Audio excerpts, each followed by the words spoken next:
Hello, I'm back in England this week. You can probably tell by the sound of the rain beating on the window, but I don't care because I'm back in my sewing room and I'm very excited. Unnaturally excited because yesterday I went down to Leicestershire County Council Museum Services where they have the Symington collection, and I took a pattern off a 1955 Dior evening dress because I want to make one. And that's a whole story in itself that you can see if you follow me on Instagram at kathy.hey. But I'm not here to promote my Instagram. I want to show you the pattern I made. I tried a couple of different methods this time of making a pattern, and it came out pretty darn well. I mean, I need to work on this today, but I'm an excited little ex-mathematician. So I tried using a piece of muslin and placing it over a piece of the pattern and placing pins in it to show where the corners were and where all the major points were, and then taking it off and drawing with a pencil. That seems to have worked pretty well for some of the pieces.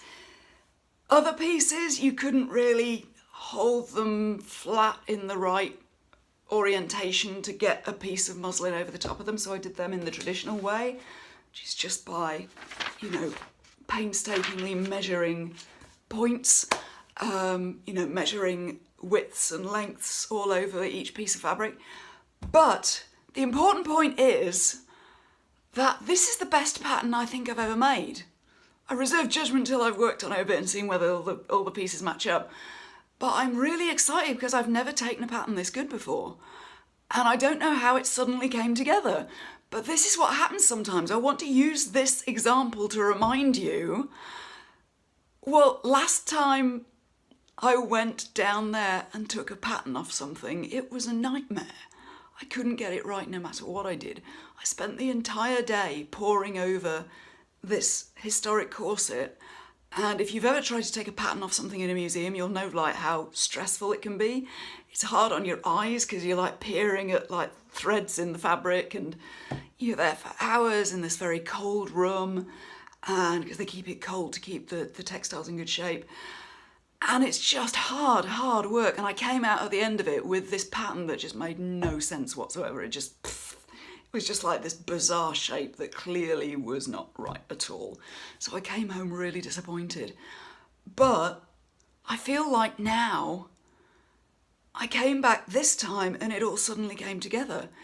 And I suddenly got that bad experience was part of the practice too. That was actually, even though I didn't come out with a great pattern that day, it was part of the practice that got me to this point where I was able to make this thing so good. Hopefully so good. So I just want to remind you in your own work, sometimes you have days and you have projects that just don't come out anything like you wanted and you feel like, well, that was a waste of time and money, wasn't it? But it's never wasted. All of the practice you've done, all of the projects that you completely screwed up made a difference. I had projects very early in my career where not even my career, the first few things that I ever sewed, we had this one tiny little shop in Loughborough where I went to university, and it was like an old Victorian shop. It went back for miles. It was like this narrow frontage and it went back for miles with this long wooden counter and tons of little wooden drawers with glass fronts with all the different things in them. And they sold patterns, so I would buy a pattern and buy some fabric and just have a go, just one of the big 4 commercial patterns.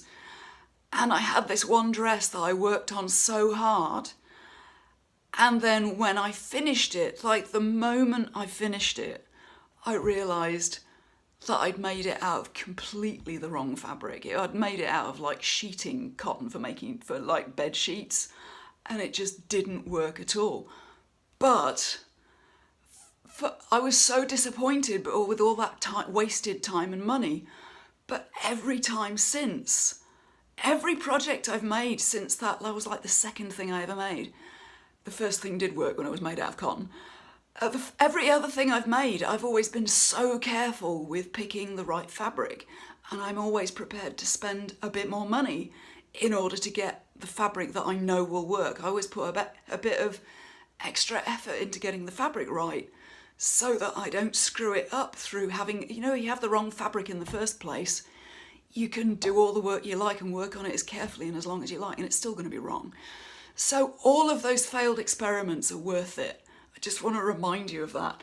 That was what I thought of when doing this pattern. I'm so excited about this pattern because all of those failed efforts over the years, I've tried taking patterns off stuff so many times, and I feel like I have like two left hands and it just doesn't quite come out right.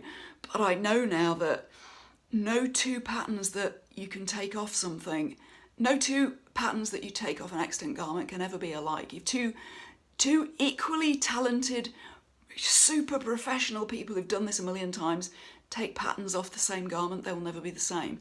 So just knowing that and going into it with just a certain amount of practice and trust and willingness to take the time and do it right and practice until I can do it right, all of those failed experiments have been worth it. All of those times I've taken patterns that didn't quite work have been worth it, because this one, I think this one is going to be awesome. So just keep going, keep going, keep going. So my name is Kathy Hay. Leave me a comment on what you're working on, whether you've had an experience like this where you've practiced and practiced and practiced and like suddenly one day it came together. I would love to hear your stories. So leave me a comment below and get inspired and do some sewing this week.